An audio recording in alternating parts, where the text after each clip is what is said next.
To understand how Pastor Rod Parsley might best compare to the biblical character of King Saul, we must examine Saul's journey in the Bible, highlighting key traits and decisions that defined his rule. Saul's story is one of missed potential, insecurity, a desire for control, and ultimately disobedience to God. Saul was chosen by God as Israel's first king, yet his personal weaknesses led to his downfall, demonstrating a cautionary tale about leadership, the misuse of power, and the spiritual dangers of pride and insecurity. Rod Parsley's ministry has been marked by accusations of similar tendencies, such as spiritual and financial control, manipulation, and actions that have raised ethical concerns. By looking at these issues in depth, we can draw parallels between Saul's narrative and the challenges that Parsley's leadership presents. 1. Saul's initial promise and Parsley's early ministry. When Saul was first chosen to be king, he exhibited humility and showed signs of potential. Saul was hesitant to take the throne, and his initial reluctance could be seen as a sign of humility.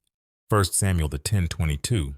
He was handsome, tall, and possessed qualities that outwardly signified a leader that the people could rally behind. Despite being chosen by God and anointed by Samuel, Saul struggled with self-doubt and insecurity, traits that would later contribute to his downfalls. Similarly, Rod Parsley's ministry began with promise, and he quickly garnered a large following due to his charismatic preaching style and dedication to impactful evangelistic efforts. Parsley's messages often resonated with those seeking energetic and hopeful preaching, and he successfully built a sizable congregation. However, like Saul, Parsley's rise to prominence was followed by instances of alleged abuse of power, questionable theological practices, and decisions that appeared driven more by the desire to control and maintain influence than by genuine humility and faithfulness. 2. Saul's need for control and Parsley's authority over his ministry. One of Saul's defining characteristics was his need for control, which became apparent as he grew more insecure in his role. His insecurity led him to act out of fear rather than trust in God, often attempting to secure his kingdom by his own means. For example, in 1 Samuel 13, Saul, feeling threatened by the Philistines, offered sacrifices himself instead of waiting for Samuel, as he was instructed to do. This act revealed Saul's unwillingness to trust God's timing and his propensity to take matters into his own hands when he felt his authority slipping. Parsley's ministry has been marked by similar patterns of control, often described by critics as manipulative or overly authoritative.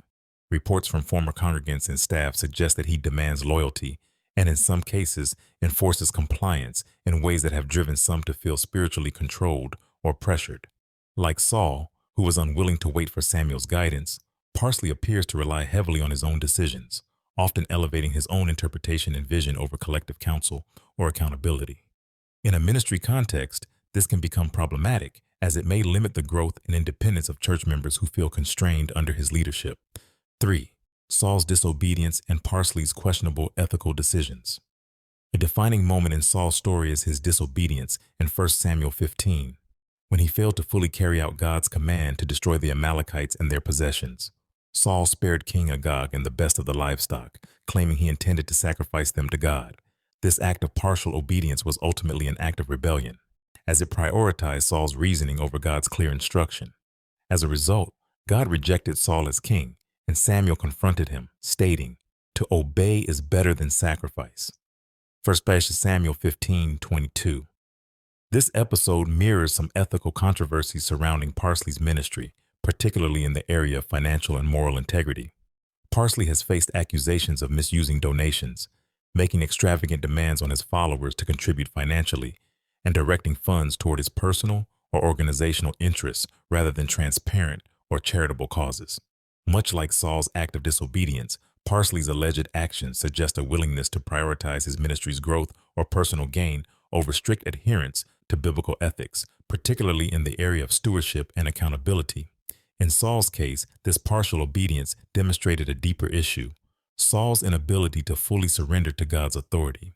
Similarly, critics argue that Parsley's actions often reveal a focus on personal authority and influence rather than surrendering control and focusing on the needs of his congregation. Like Saul, Parsley's apparent need to justify his decisions can sometimes override a humble and accountable approach to leadership. 4. Saul's insecurity and Parsley's alleged manipulation of followers. Throughout his reign, Saul's insecurity increasingly drove his decisions, especially regarding David, whom he saw as a threat to his throne. Despite David's loyalty, Saul perceived him as a rival and spent much of his later years trying to eliminate him. Saul's jealousy and paranoia caused him to view David, God's chosen successor, with fear rather than trust, leading him to behave irrationally and destructively. Saul's desire to cling to power made him blind to God's plan, leading to a tragic and lonely end. Parsley's ministry has, at times, shown signs of similar insecurity. Former members and insiders have described an environment where dissent is discouraged, and loyalty to Parsley's vision is often emphasized over individual spiritual growth or questioning. Reports suggest that Parsley demands high levels of commitment and financial support from his congregation, with some alleging that those who do not comply or question his methods are marginalized or even shunned. This need for unwavering loyalty can be seen as a manifestation of insecurity, similar to Saul's fear-driven attempts to control David. It suggests a desire to consolidate power rather than foster an environment of open, constructive dialogue that prioritizes God's will over personal influence. 5. Saul's religious hypocrisy and Parsley's prosperity message. Saul's final days were marked by hypocrisy and attempts to manipulate his outward image to retain favor with the people and God.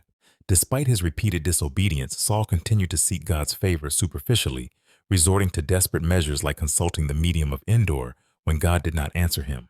1 Samuel 28. This episode highlights Saul's flawed understanding of his relationship with God, as he attempted to manipulate God's will for his own benefit, rather than genuinely seeking repentance. Similarly, Parsley's ministry has faced criticism for focusing on prosperity and success, sometimes at the expense of core Christian teachings on humility, selflessness, and repentance. Parsley's prosperity-focused messages have at times been seen as attempts to attract followers by appealing to their desire for material blessings.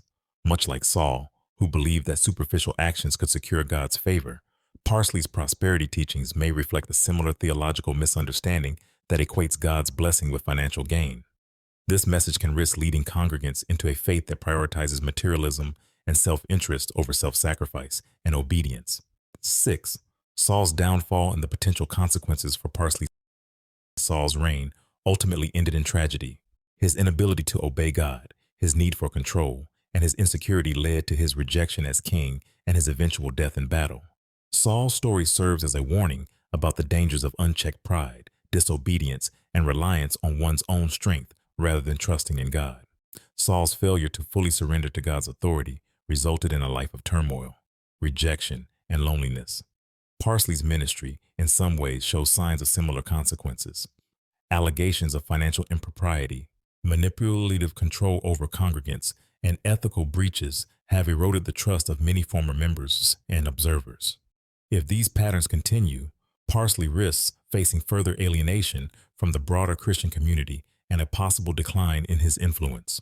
Like Saul, whose obsession with preserving his power led him to self-destructive choices, Parsley's reputation and ministry could be jeopardized by a failure to recognize the need for humility, repentance, and accountability. Conclusion: the Saul-Parsley comparison as a cautionary tale. The comparison between King Saul and Rod Parsley is ultimately a cautionary tale about the dangers of spiritual leadership driven by insecurity, control, and a focus on personal influence. Saul's life exemplifies how a leader can lose sight of God's will by prioritizing their own vision, clinging to power, and resisting accountability. Like Saul, Parsley's ministry has shown signs of similar patterns, with reports suggesting an emphasis on control, loyalty, and financial gain over genuine spiritual growth and ethical integrity. If Parsley is to avoid the tragic end that defined Saul's life, it would require a reevaluation of his approach to leadership. True biblical leadership is marked by humility, servant-heartedness, and a willingness to place God's will above personal ambition. Saul's story serves as a reminder that leaders who rely on control and personal gain rather than trust and obedience ultimately face the consequences of their actions.